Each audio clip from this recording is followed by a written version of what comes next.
I'm sorry, I did not.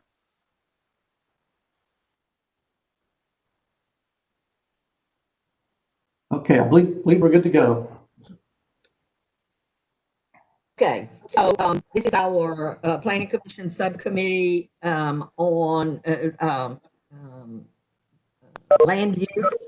And if you will remember on the information that the mayor gave us, Bruce took it and put it together for our whole Planning Commission, divided our tasks, and assignments were made for housing, assignments for land use. And so on one of the assignments was to look at mass grading and road interconnectivity. I think that doesn't mean those two things necessarily go together. It just means those were two things that could be addressed maybe simultaneously or something. I'm not sure how they were put together. But at any rate, we need to look at the one on road interconnectivity. So Bruce and Rick are gonna get us started on that today, and they are convinced we may finish it in one meeting. So they don't know us, do they? But here we go. Whoever's taking over, take over. I'll go ahead and get started, and I'm going to ask Rick to kind of help me out where I stray if I do, and then also to pull up some images that we talked about earlier today, he and I. But this is really the second part of the first item that the mayor was looking for us to work on. And in the mayor's charge, which, and Katie, I've emailed that to you, so hopefully you've got it now. And if we need to, we can pull it up to look at the wording that the mayor gave us. But interconnectivity was something that he had in a parenthetical list about impediments to single-family residential development. So mass grading was one of those things. Roadway interconnectivity was listed as one of those things too. And when he came before the Planning Commission back in January to explain his charge, January feels like 10 years ago now, but back when we could meet and we actually were in the room with the mayor, he explained his interconnectivity issue this way, as I recall.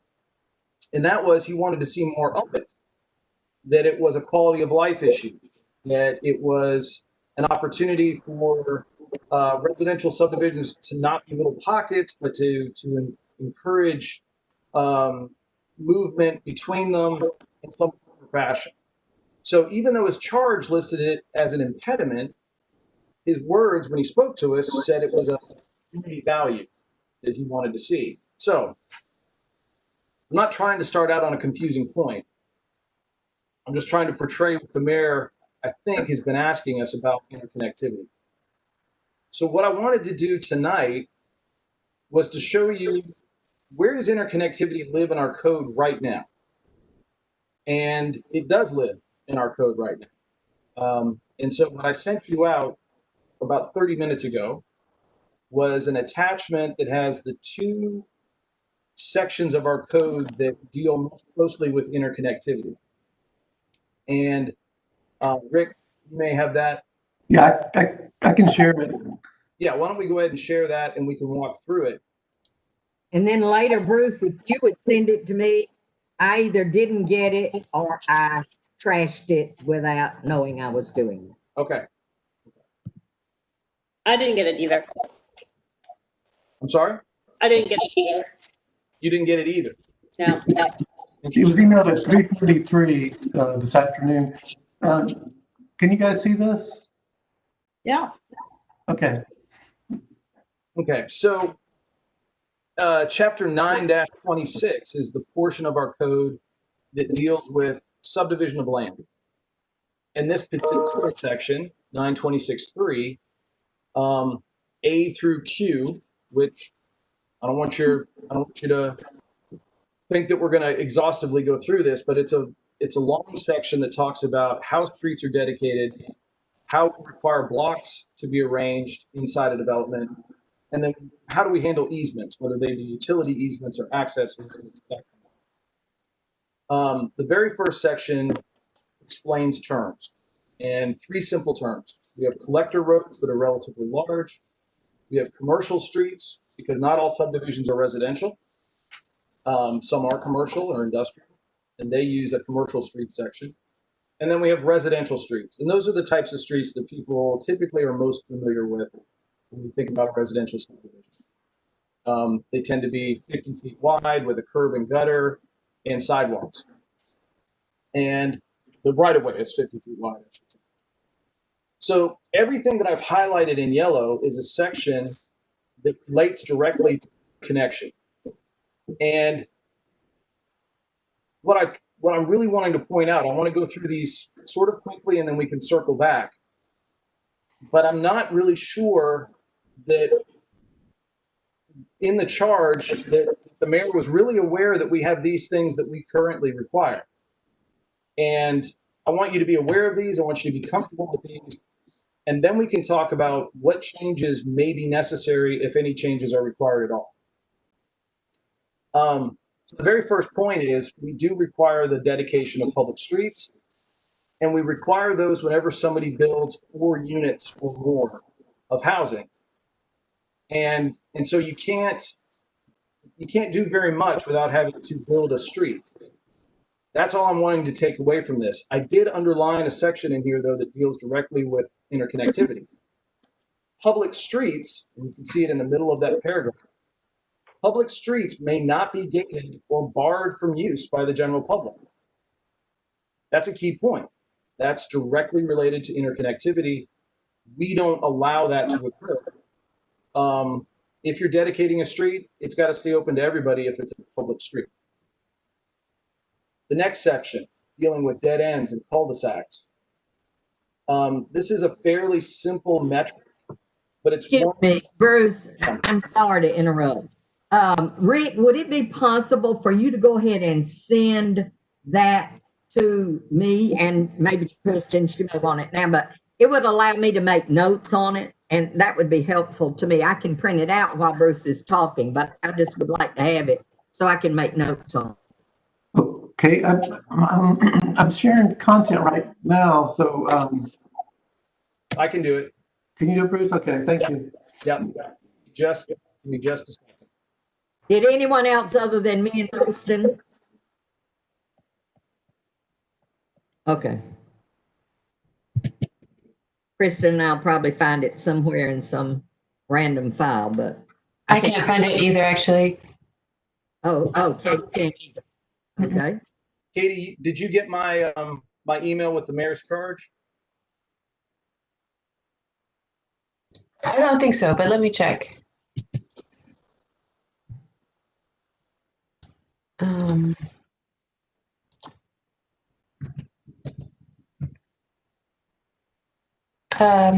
No, I don't think so. All right. Do you want me to send you an email? Well, let me ask everybody this: did everybody get Maxine's email from yesterday at 4:33? Yes. Okay, because I did a reply all to that. Oh, okay. I'm sorry to stop you, Bruce. Yeah, that's why. It's easier to be able to write notes about what you're saying where it is. Okay, let's do this really quickly. Sorry, everybody.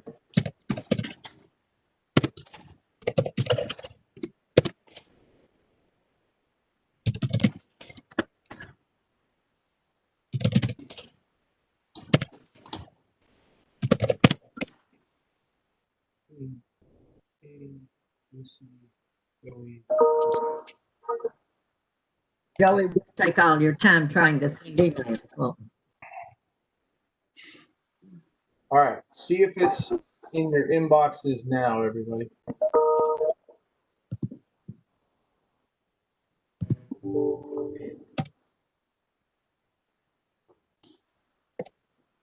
I have something from Joey. Joey, did you send us something? I just sent it. I sent it to you. Okay, great. I don't care who sends it. I just, All right. And I got,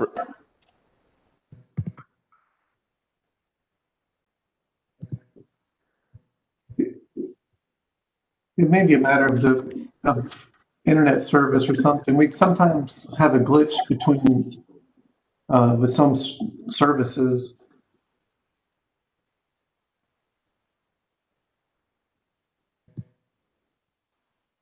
and so I'll send it to Katie. I'll say it. Okay. Aaron, I did get the thing just now. Oh, okay. Yeah, thank you. All right, good. and Kristen, you. I'm good. We're looking for something from Bruce. I have what I was asking for. I got it from Joey. I've not received anything from Bruce. Yeah, I just got it from Joey. But that's fine. We can move forward. Thank you. Sorry Yeah, about that. Okay. So we were talking about the fact that streets cannot be blocked, public streets can't be blocked. The next section, section C, talks about dead ends and cul-de-sacs. And prior to 2000, we really didn't have this section of code, excuse me, in place. And we'll look at some examples of what not having this requirement creates. But this requirement says that a residential street, if it's a dead end, cannot serve more than 19 housing units and cannot be more than 500 feet in length. So the reason for that is first and foremost a public safety issue. What we're trying to not have happen is have a road get blocked by a fallen tree or emergency vehicles, and folks who need to get out can't. And so the 19 lots, the 500 feet actually relates directly to distance that a hose can reach from a pumper truck to be able to put out a fire. But there is logic behind those numbers. And when you look at some of the subdivisions around town that were developed without this standard in place, you can get a really good idea of where we've ended up with some problems. Anybody who's familiar with Brickleberry Ridge subdivision, for example, on the east side near Whit Davis School, it is one long cul-de-sac. And we've had staff people who have lived there, and there's been problems in the past with sometimes being able to get out. But that's a section of our code that is intended to promote also interconnectivity so that you can allow for roads to be platted that stub out along a cul-de-sac laterally for future interconnection, or you can skip that and go ahead and have, if your frontage on an existing road allows for it, have 2 points of connection come into the subdivision so that it's not a cul-de-sac. It has 2 points for joining on to an existing right-of-way. So that's a key component for us managing interconnectivity. Section D, reserve strips. That's what I just referenced a second ago. This is that notion that a land planner, a developer can leave potential interconnections with cross streets to adjacent properties so that when that property is developed, things can interconnect. A section of our code that deals with interconnection. Rick, if you'll scroll down to F. This puts an even finer point on it. Future extension of streets. So where necessary to give access or permit a satisfactory subdivision of adjoining land, streets shall be extended to the boundary of the subdivision, and the resulting dead-end streets may be approved without a turnaround. The whole notion here is that we're going to make an interconnection. Rick, on the next page, I think it's all the way down. Well, no, I'm sorry. Another key point, any access to a subdivision has to come off of an existing street that is fully improved to Athens-Clarke County standards. So interconnection can't even be substandard. It's got to hit our standards, our public works standards for what is a satisfactory roadway. And that's intended not just for the pavement depth and the width, but also that it can carry the volume of the development. And now I think all of these other standards that we're skipping past don't deal directly with interconnection. But I always feel funny if I clip things out and you guys don't have it in front of you. So I didn't do that. On the third page, we have our block standard. And so when you're designing a subdivision, one of the things that we require is that the roads create blocks of lots. And we have standards for how large those block dimensions can be and what determines where a block begins and where another one ends, and vice versa. One of the things that I've highlighted here is that we require that the 50-foot street right-of-way serves as a block break. And so it's another opportunity for a designer, if we're requiring, to have a street that comes through, and that can facilitate future interconnection with another subdivision. Scrolling down to Q. Q is the last section, the last paragraph in this particular section of code that deals with roadways, blocks, and easements. And this one puts the finest point on what we're talking about here. And this was an amendment to our code that Rick and I believe came, I think, just prior to Riverwatch, because I think Riverwatch really wanted to do this. And Riverwatch is that development off of Macon Highway that we've been talking about. But that development also wanted to connect into Berkland and buy a house, and put a street through a lot that had previously had a house. This code section prohibits that from happening by right. But if you want to do that, there's a special use requirement. You have to go through a special use process to have the ability to do that. And that's what the case was with the Swanson and the Epps Bridge Road property, correct? Am I correct on that? Yes, that's correct. Okay. Okay.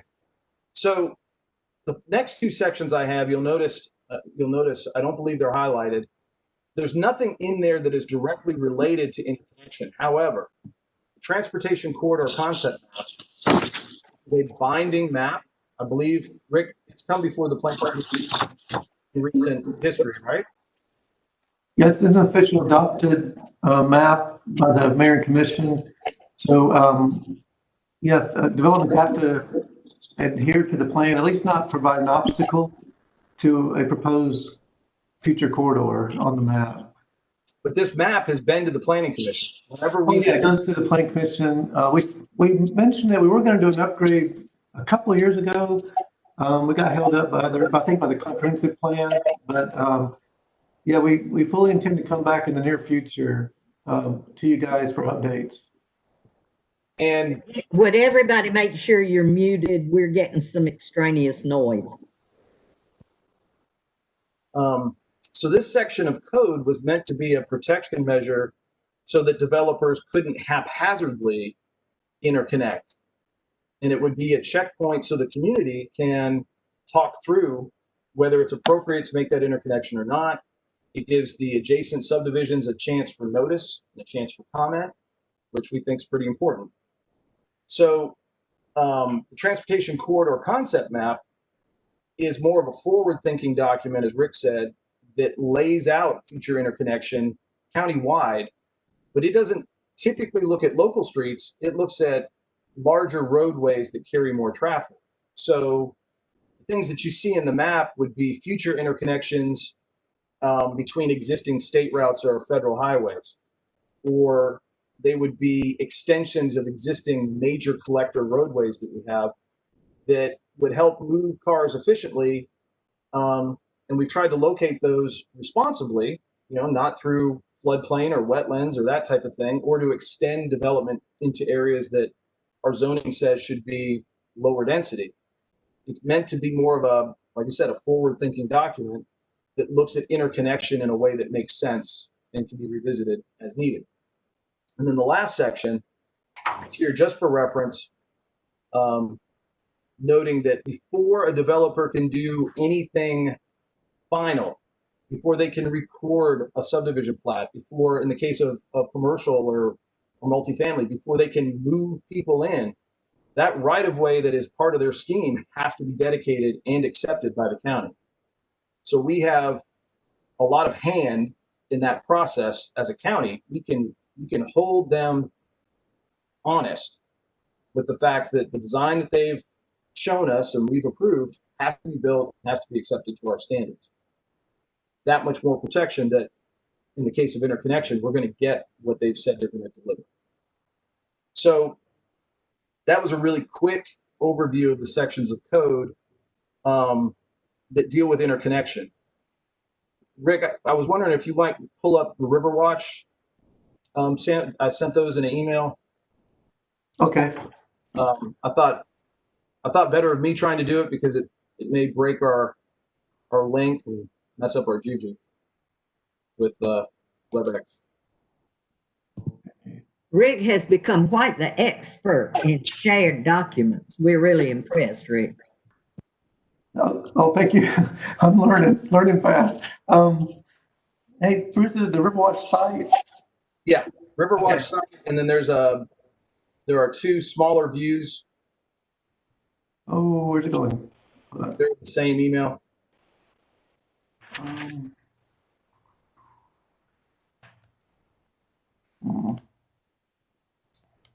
There we go. Zoom in on that.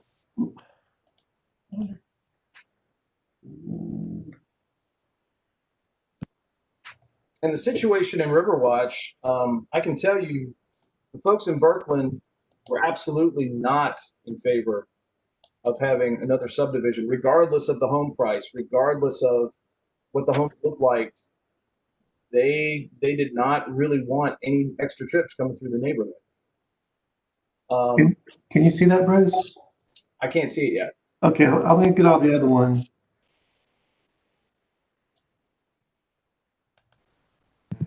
Always happens when you get bragged on, Rick. I know. Cursed. Let's see. Okay. Let's see. I got it. And honestly, I think we've had some folks, Kelly being one of them, Mayor Gertz, that felt very strongly that these interconnections were legitimate quality of life issues, not just for cars, but for pedestrian connections, and to allow a lot more movement through our neighborhoods. And I really think that was his motivation for asking us to be looking at this. We really didn't get an opportunity, though, to talk to Mayor Gertz before that charge came out to kind of demonstrate what our code currently has. Yeah. Okay, one more second. All right. That's a promising message right there.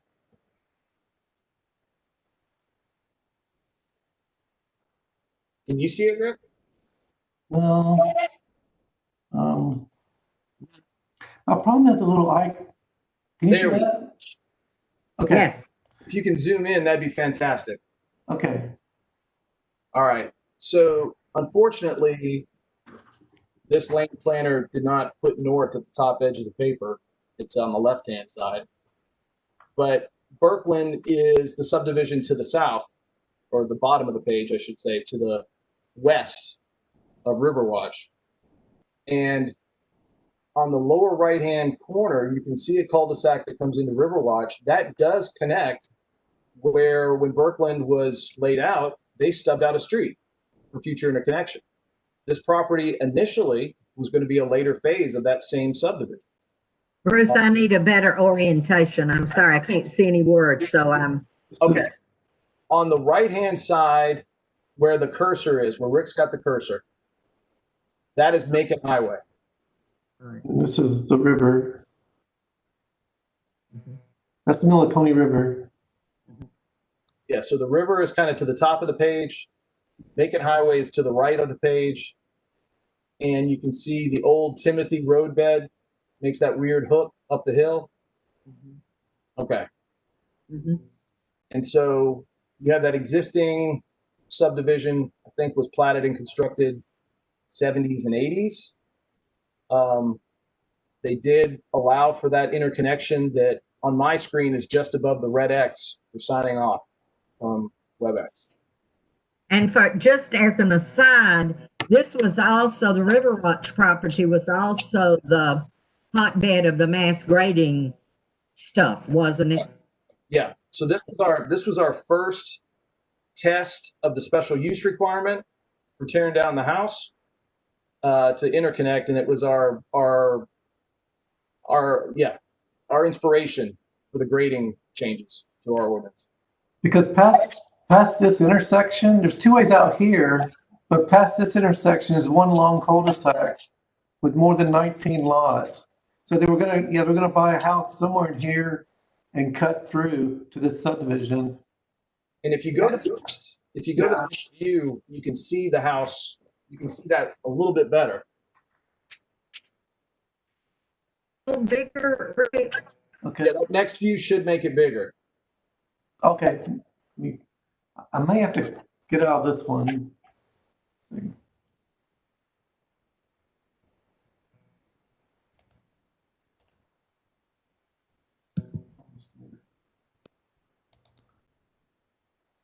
So in thinking about if we read the mayor's charge as looking at impediments for developers, Can you see that? Oh, that needs to be zoomed in a little bit. But that's exactly the one I was talking about. okay. I'm sorry, Bruce. So on the lower edge of the screen where you see the larger lots, that's Berkland. And then just above that line where you see the little bitty lots, that's Riverwatch. And so you can see just the density difference there, just for comparison's sake. But the original scheme that they had for this, where the cursor is, where Rick's got the cursor, there is a wider space where in one iteration of this plan, they wanted to, this was the approved one, so it's not going to show what they originally talked about. But there was an interconnection that was proposed.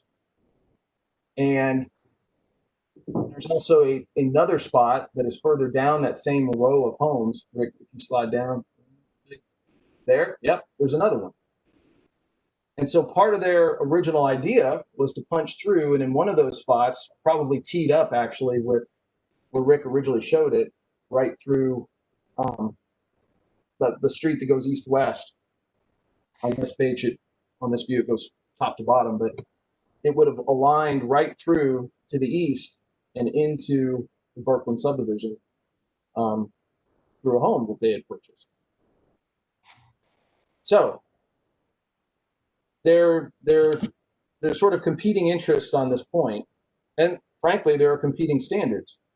We want the interconnection. We want, for safety purposes, for quality of life. Some would argue for sustainability purposes when there's other destinations to get to and you don't want to just have to drive a car. Creating those interconnections are important. But we have to balance that against the property rights and the wishes of those existing subdivisions that are already there. And so in this case, because it was a retrofit, that special use requirement came in really handy.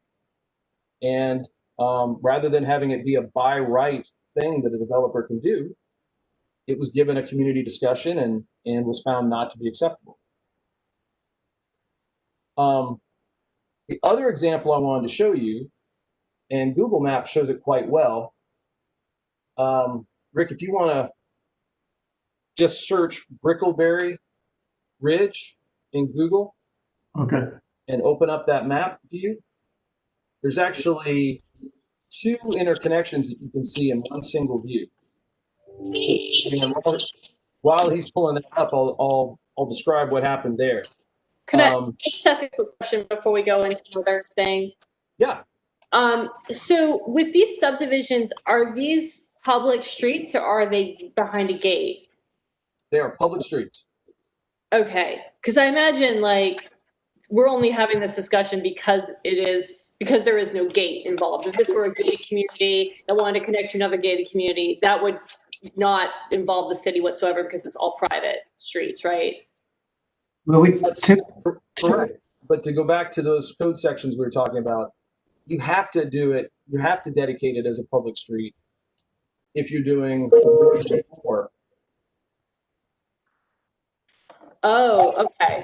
Say that again, Bruce, because you bleeped out. I'm sorry. So in a residential subdivision, more than 4 units can't use a private street. It has to be a public street. So we really don't have gated subdivisions then in Athens. No. well, the only case would be, you're actually going to see one next week, but it's a planned development, so they ask to have a waiver. That's exactly what it is. That's where it, okay, so you could have a planned development and have a gated, so hence like an apartment complex or something like that. Well, that's actually, let me back up. That's actually an AR zone, so the public street requirement's only in an RS and RM zone. Or a Okay. subdivision. So a multifamily development doesn't have to be subdivided. Oh, that's true. Yeah. Okay, I get it. All right. So where you see gates around town, they tend to be sort of ornamental entryways, and that's it. Right. The one next week you'll see at Martin Meadows. That's an old one that I guess under prior code, but that's AR zone too. In a PD. Yeah, Um, which we recommended against. we did. Staff. But when this view pops up, what you're going to see is the Falling Shoals subdivision, the Brickleberry subdivision, and Oh, the third subdivision name escapes me, but it's a subdivision from, I believe, early 70s, early 80s also. And what it'll illustrate is the way our code works to show the stub outs for future interconnection. And what's been interesting is even though the residents on either side of these stub outs absolutely positively don't want the road built because they don't want the interconnection, all of them recognize that there are children in those neighborhoods that use the interconnection to walk to school. And it saves time, and it's actually safer for them to walk to Whit Davis Elementary, moving through these 3 subdivisions. So Falling Shoals, walking through Brickleberry, and up through, I almost said it. Zoom out one tick, just so we can get, there we go, thank you. So at the top of the page, you scroll up just a little bit, you can see the footprint of Whit Davis Elementary School in the bend of Lexington Road. There we go, Whit Davis Elementary School. And so as you scroll back down Whit Davis Road, forgive me, I gotta, what is the next street? Deer Tree. Deer Tree, yeah. Okay, so the Deer Tree subdivision, right where the cursor is, sits closest to Whit Davis, and it has one point of connection, but it's kind of cheeky. They've got a split sort of boulevard entrance into the neighborhood, but it is really a single point of access. If you go down Brickleberry, that interconnection is also a single point of connection. Falling Shoals, I believe, has 2. But Brickleberry is this long, and zoom in one level right where you are. There's a cut through there. Okay, so right, stop.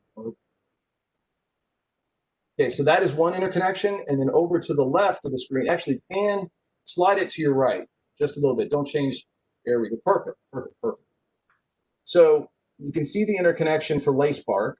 They even have the same roadway name between Brickleberry and Falling Shoals. It is not improved, but there is a pathway, and that's what a lot of the students use to get through. And then in the right-hand side of your screen, you see a circle, a roundabout, and at the back edge of that, the right-of-way has been dedicated all the way to the edge of the subdivision for connection to, what is that, Great Oak? Yeah. Again, not improved, and there's actually a cattle gate there, as I understand it, that has a breakaway mechanism on it so that the fire Marshall can get through there if they need to. But it is essentially a pedestrian connection is how it's been functioning. This is what our code currently allows for. And I just wanted you to see those things because it kind of helps. A picture is better than a bunch of words, and especially a bunch of words that are in ordinance format. But that's really what I wanted to show you tonight. So the question I think that's in front of the committee is, based on this, and we can answer any questions and go into greater detail,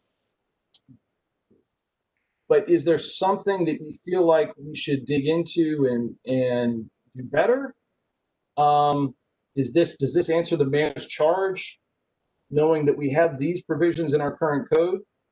And maybe I'll just throw this out there, with us having 30 days essentially left to pull together responses to get them up to the Planning Commission in October and then on to the Mayor and Commission through the mayor for their November meeting. If there is more discussion that you want on this particular topic, I don't think it's inappropriate for us to say that this might take further study, but that maybe the existing regulations address the concerns that were expressed in the mayor's charge. Bruce, I think we lost Maxine. Uh-oh.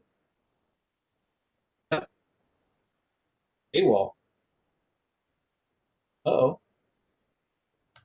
That's not good.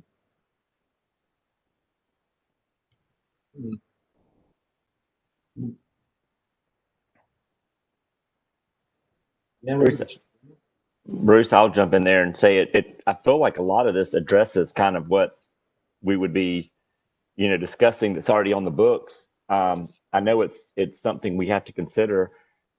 Living in Homewood Hills, we've had to go add speed bumps, roundabouts to slow traffic down with the interconnectivity bringing Whitehead through, and cars are zooming past with kids trying to walk. So great, connecting subdivisions can be good, but it also can cause problems by putting speed bumps. Then you're slowing down emergency vehicles and those vehicles coming in. So,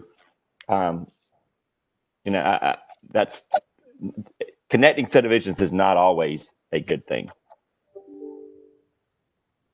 I think the one thing for us, mainly is for emergency purposes, like you mentioned, emergency vehicles, is just, I've had several cases in my career where people have had to actually go through lots, undeveloped lots to get out of a subdivision because like a sewer line break or a car accident or something. We had in our neighborhood, we fortunately have a loop road, and a blizzard knocked down a giant pine tree. And before Georgia Power could get out there, we had to go out, everybody could go out the other way out of the neighborhood. So we're very fortunate in those kind of situations. But I certainly understand that point, Joy. It's a good point. Kristen, you have a comment, and Lucy?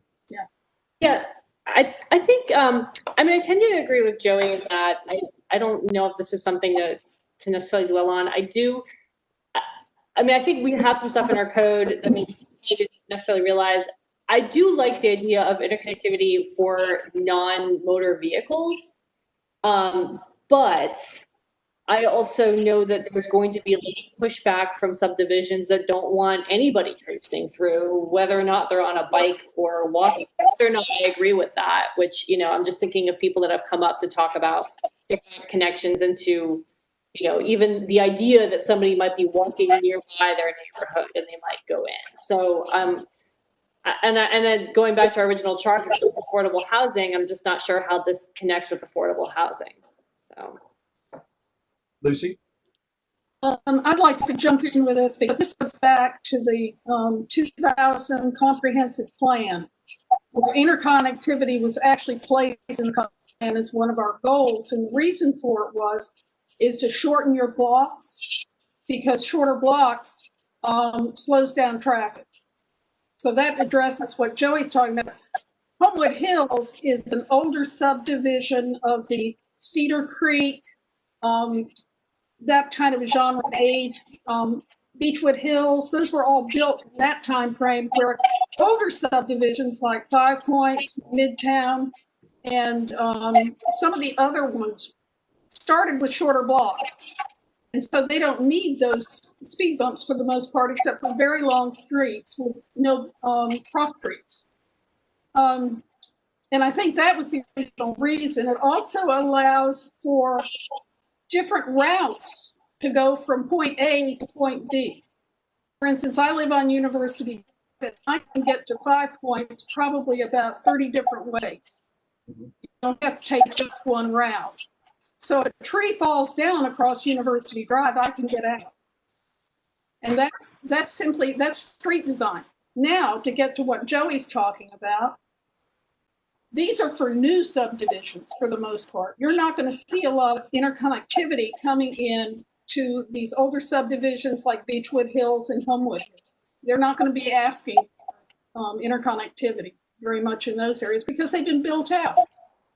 But in some of these ones that if you're talking about building out into the county, you're going to want that interconnectivity because it will make it easier to allow people to move around. And that was the original reason why it was put in the comprehensive plan in 2000. And I think if you go back to read that original comprehensive plan, you'll find it there. No, you're right. Does that make sense? Yes. Okay. You know, and we have had, and I wish I could think of a couple of examples right off the top of my head, but they're not coming to me. We have had some circumstances where the interconnection was beneficial to the older or the existing subdivision for that next subdivider to provide the way to get out. I think we had some that connected to Vincent or Lavender, that it was beneficial. It was really helpful. You know, another, just the vintage of subdivision you're talking about, Country Club Estates is a massive cul-de-sac. I'm freezing. Can you guys hear me? Can you hear me? Yeah. Hey, Maxine. Yeah, I've been off for 10 minutes or more. My mute button got locked. It wasn't locked here, but somehow I was locked out. And then my whole thing went away. So I've been trying to get back in, and I'm in the normal way. Can you see me? We can't see you, but we can hear you really well. Yeah, I'm in through my browser. I knew you could do that, but it doesn't give you all access to video, but I can't get it back into the meeting. Lucy's got her hand raised. Yeah, one other thing, and it's cul-de-sacs. Before 2000, our cul-de-sac length, maximum cul-de-sac length was 1,500 feet. We would very often get requests for a waiver. And I remember one that came off of a work road out near Winterville, I think, 5,000 feet, and it passed. And that's a long cul-de-sac. That's almost a mile. And that was the reason why we dropped back to 500, because we felt like it was a safety issue. And even that's probably, if you foot, that's longer than a normal city block. It's almost twice as long as a 300-foot city block, which is what's normal. Okay? Wanted to just drop that in. Yeah, there's a healthy list of subdivisions like that. Red Fox Run. You know, it's not that they can't work. It's just when they don't work well, it's really, really bad. And if we can fix those things on the front end with the design requirement, we're in better shape. Maxine, when we didn't have you there for a minute, Kristen made a comment, and I'm going to ask her to repeat it so that you can hear it. Joey got us started, though. So, Joey, why don't you repeat what you said?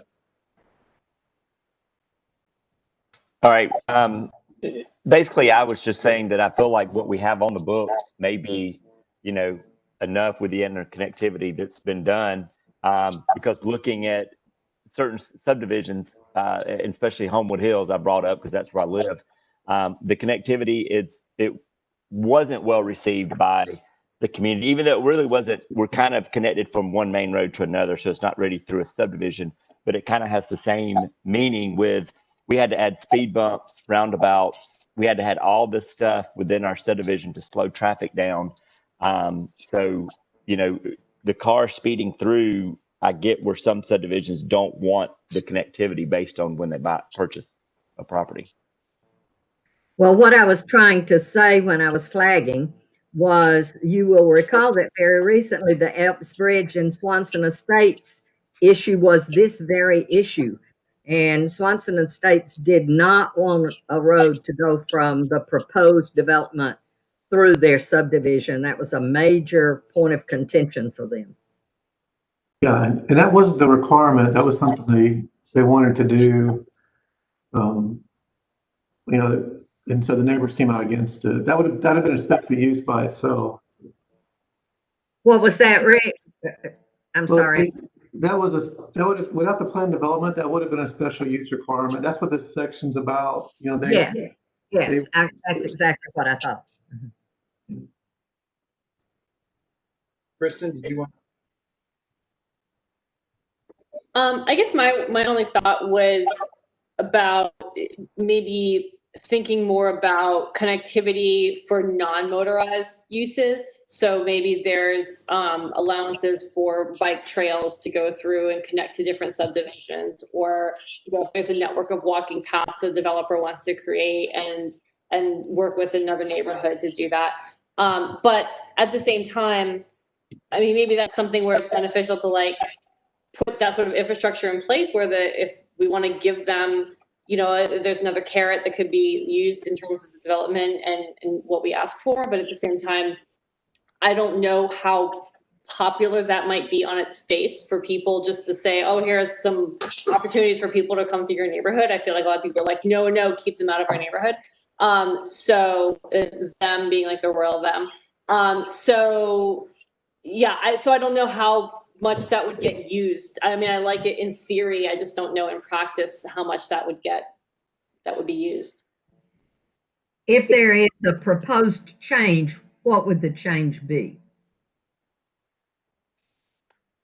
I mean, I guess an allotment for some by rights connectivity for bikes and walking trails or something like that within a subdivision. But I'm sorry, Kristen. I wasn't talking about what you were talking about. I think that's a really pretty good idea. I was meaning generally, if we how would we adjust what we have to accommodate what it seems we're being asked for, which is interconnectivity for motorized vehicles? So how would we change the order is what I'm saying.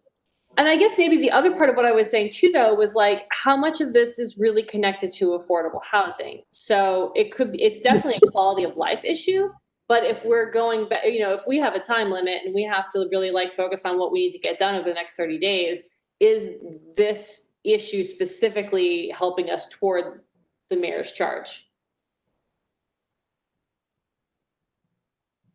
I don't see that it's helping toward affordable housing unless you talk to the people on Epps Ridge Road that didn't want to interconnect that slot out front with the drive-through that would have eased people coming through for safety purposes. They thought that would decrease the value of their home by putting that street there. So, I mean, I really don't see that this is tied to affordable housing.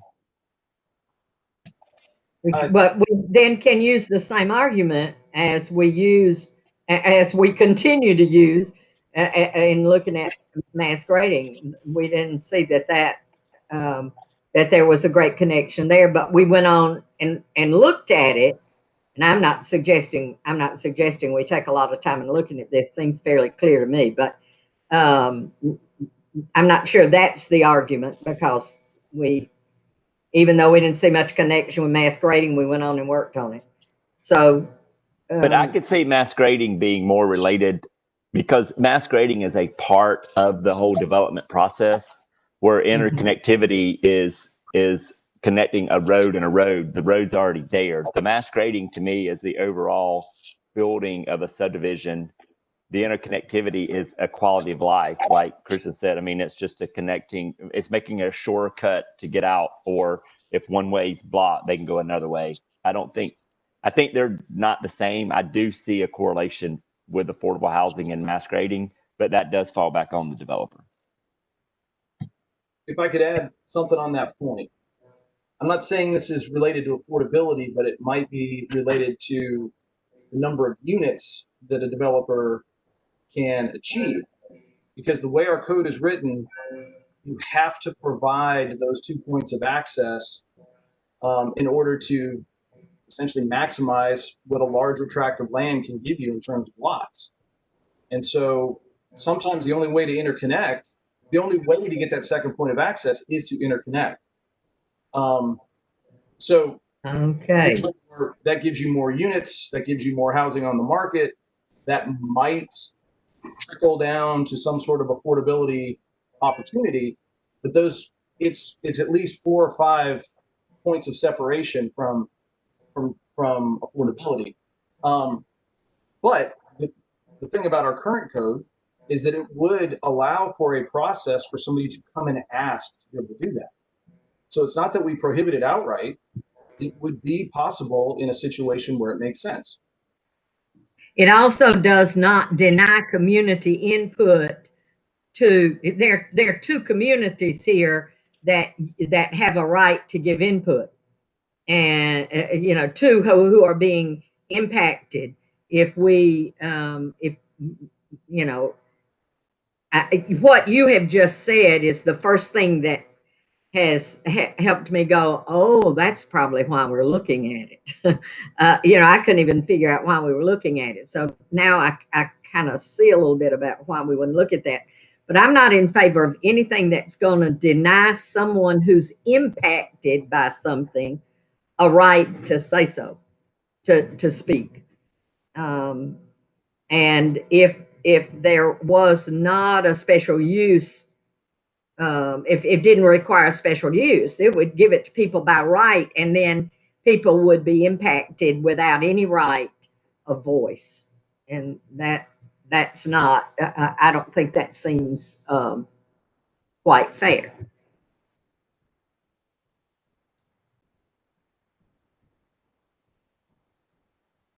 So I guess I'm agreeing with Joey and Kristen.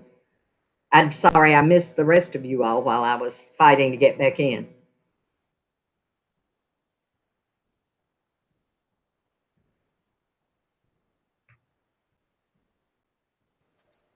Kristen wants to say something?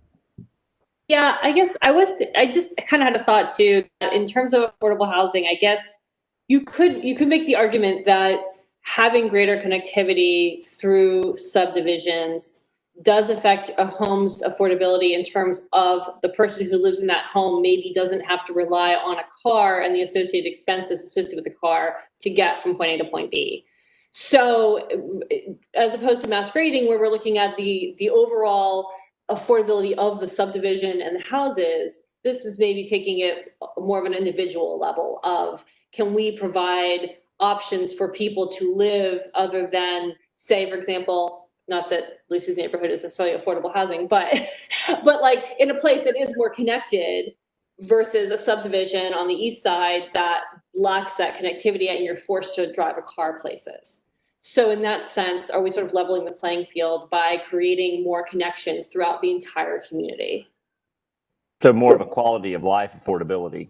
Right. Because I will tell you, from a professional realtor point of view, the subdivision that is the cheaper price house is going to want to use the higher priced house as their comp to increase the value of the other neighborhood. So the value of the home will increase, but if you're looking at the whole affordability of quality of life, then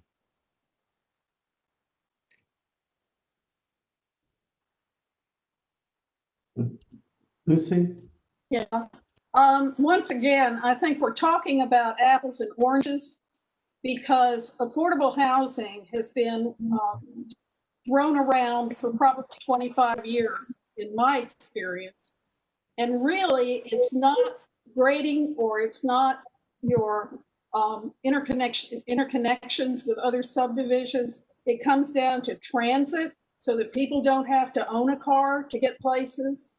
And it comes down to whatever your wages are before you are likely to be able to get somebody into a house, an owner-occupied house. They have to be able to get to work and get to school, and building where everybody's got to have 2 cars. You've got to have the ability to have transit.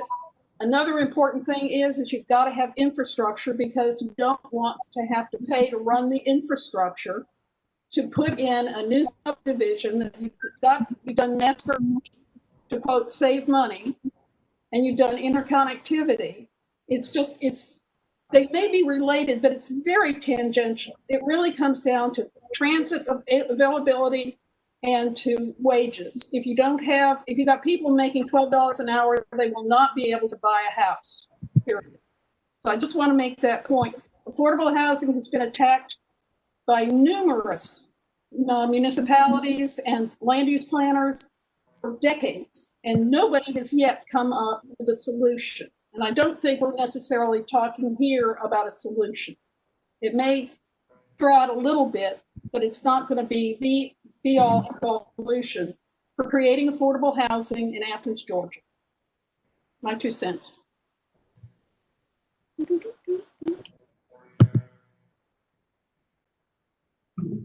Was Maxine still there? I'm here. I'm trying to get back in the other way. So But you cannot see the screen, correct? I cannot at this moment, Okay. as I'm trying to get back in. So somebody else is going to have to call on people. I can hear where we are. Okay. So do we have any other comments then? Or anybody want to talk about what direction you see us moving in?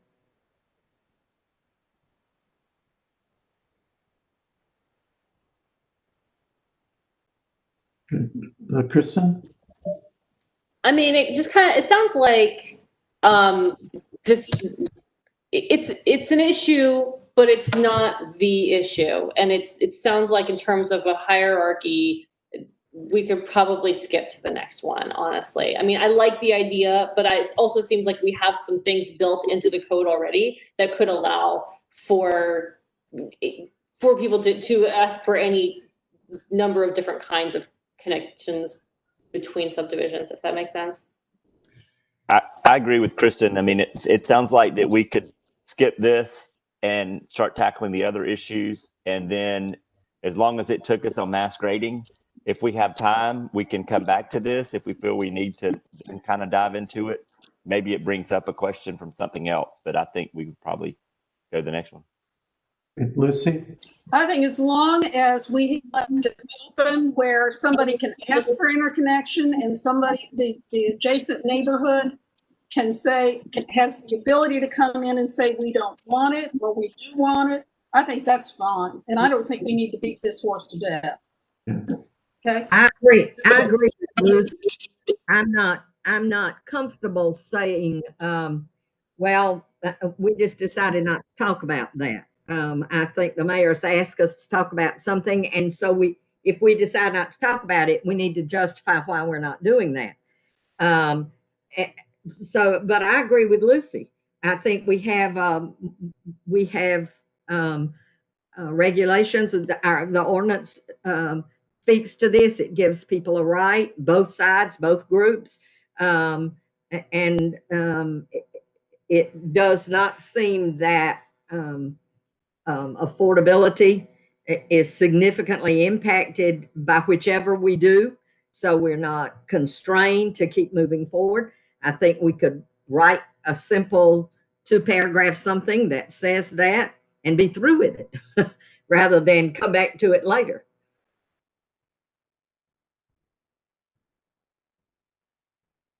Guys, Bruce and Rick, does that put you all in a peculiar situation? Are you all comfortable with kind of what we've just summarized in that? Yeah, I believe so. Yeah. I think we can write that 2 paragraphs and have it back to the committee the next time we meet, and maybe even send it out, definitely send it out ahead of time so that, if it looks good to everybody, we don't have to spend a lot of time on that either. Happy to do that. Catherine, I'm not meaning to ignore you. I'm just not putting you on the spot since you just jumped into this. but you bring probably more knowledge than most of us. So any thoughts that you have, please don't hesitate to speak up and say what you think. Thank you. I think I Okay. need to review some of the other things first, but thank you. I will speak up. Okay, thanks, son.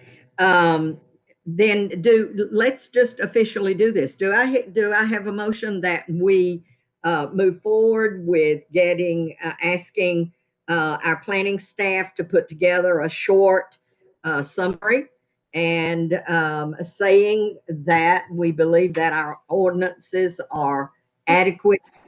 They give voice to all those who are impacted. And the strength of a connection between housing that's affordable and this seems fairly weak, but probably said more politically sound than that. Yes, Lucy. Yes, I'll go ahead.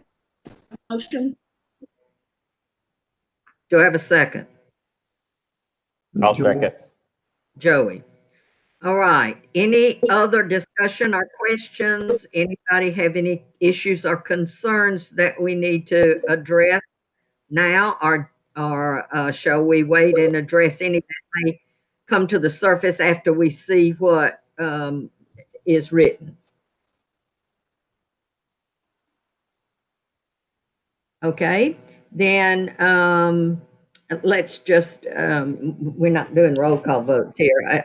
If you are in agreement with Lucy's motion, would you raise your hand? Okay, I can't see everybody, guys, so can you? It's unanimous. Okay, good. All right. So that moves us through two of our issues. And from your discussions, Rick and Bruce, with Brad, what was his idea of where we might need to go next? So, in talking about what the housing committee is doing and what you guys are working on, one discussion point was the next item on y'all's list was to look at the locational considerations of ADUs. The housing committee has kind of kicked that idea around, and I think they have some solid recommendations that they want to bring over to you guys for discussion. But I'm recommending, and Brad was suggesting, that maybe this group start to look at minimum lot sizes as our next topic, not to just rubber stamp what the housing committee did on ADU locational things, but they, like I say, they've done a lot of work on it, and maybe that there may be just sort of minor tweaks to what you guys want to do there. We can put our efforts over the next few weeks, couple weeks, into the minimum lot size discussion. The on the chart that was put together from the mayor's charge, the housing, the wording was for both committees was the development of accessory dwelling units on owner occupied lots. But for housing, that was form, and for land use, it was location. Well, in reality, in our work session, they talked about location as well as form. Right. So I really don't see any need in trying to subdivide something that is much easier dealt with by one committee altogether. Okay. Any other thoughts on that? I mean, they've been, they've gotten into accessory dwellings, and they're going to bring a lot more base knowledge to it. And it seems to be much easier for them to just talk about accessory dwelling units, form and location. Any other thoughts? Commissioners? Kristen? I guess my only question was if there's, they were looking at maybe a set of certain properties if we needed to take a wider view at it. But honestly, I'm not really I mean, they did such a good job with it. I don't really need to rehash what they did. So I'm happy with it. Lucy? You're muted. Somebody tell her she's muted. Oh, sorry. I thought I had it.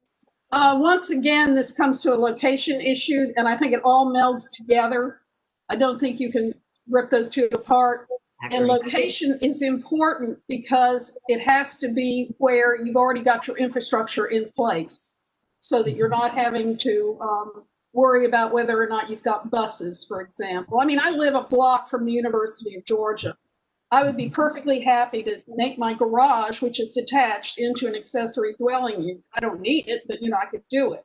And that would be walking distance to a bus stop that is just literally a block from my house.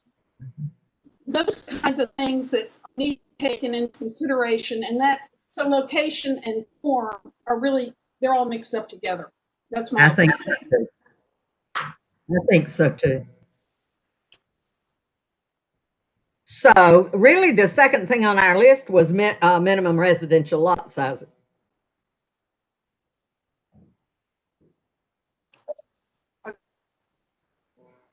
One thing I wanted to add to this is I think it's important to look at minimum lot width as part of that. It's not just lot size. It has to do with width. How many lots can you get on one block? Let's say a 300-foot block, which is your quote normal city block. How many lots can you get on that? Can you get 4? Can you get 6? How many can you get on it? That's an important way of measuring besides just acreage. Depth and width and depth. Okay, so let's stop right here, and we're into two things. Are we all in agreement that we need to, someone needs to speak with Matt in regards to how they would see continuing their accessory dwelling discussion as it relates to location and just putting that all together? We're perfectly comfortable with that. And as I'm surmising we are. So somebody speak up. I can see you, but you can't see me. Sorry. And then we would just move forward with minimum residential lot sizes. Everybody in agreement with that? Nod. Say yes. Sign for yes. Whatever. Okay. Then I think it is 5:22, and we are. I think we've done our due for the day. So to summarize, Bruce and Rick, we would like for you all to kind of summarize our thoughts about road interconnectivity, short and sweet, but enough. This is what goes to our colleagues. We have to think what's our audience. So enough for them to understand, but and then bring that back to us, and then. Do you all want to speak with Brad, or shall I? Maybe I need to speak with Matt. Maybe all of the above, to kind of see where Matt thinks his subcommittee would be on that. And but I'm surmising here that you think that would be fine with you all. That you all think it can be addressed that way. Yes. Rick and Bruce. Okay. All right. Yes. Okay. We had a planning staff meeting the other day, and I think, Bruce, if I'm right, I think that word's been sent to the other committee about doing the location, if they would be interested in that, since they did so much work on that already. But and they already did some work on location. I mean, some of what they shared with us had to do with location. Right. But Maxine, I think you're on point with, you talking with Matt. You guys have had good communication already on coordinating. I think that makes sense to kind of bring that full circle. Brad, like you did before, that would be perfect. I'll be glad to do that. Okay. All right. Then, unless we have anything else for the good of the order here, we will be adjourned. Our next meeting is, does anybody have a calendar right in front of you? Should be the 10th, and I'm sorry, the 9th. If you're staying on Wednesday. That's right, the 9th, September 9th at 4. Katie, we usually meet on Wednesdays. We just changed the day because of a conflict with one of our staff folks, and we're so accommodating. So that was a joke. So, Thank you. anyway. Can I just ask real quick? So then is our next topic that we're really going to focus in on minimum lot sizes? Yes, Okay. yes. So we will, Rick and I can bring information for that meeting. Okay. Yeah. And at that meeting, I'm going to ask at the planning commission meeting for us to look at a work session related to mass grading. If the road connectivity goes as easily as we think it will, we could probably do both of those in a one-night work session to share with the rest of the commission. So I think we could do those two things in one night. Okay, so we'll try to set that at commission meeting this in September. All right, thank you all very, very much. You've done a good job tonight. Claire, this meeting is All right. Bye. See you next week. I probably can't cancel the meeting out by any means because I'm not even like people are. So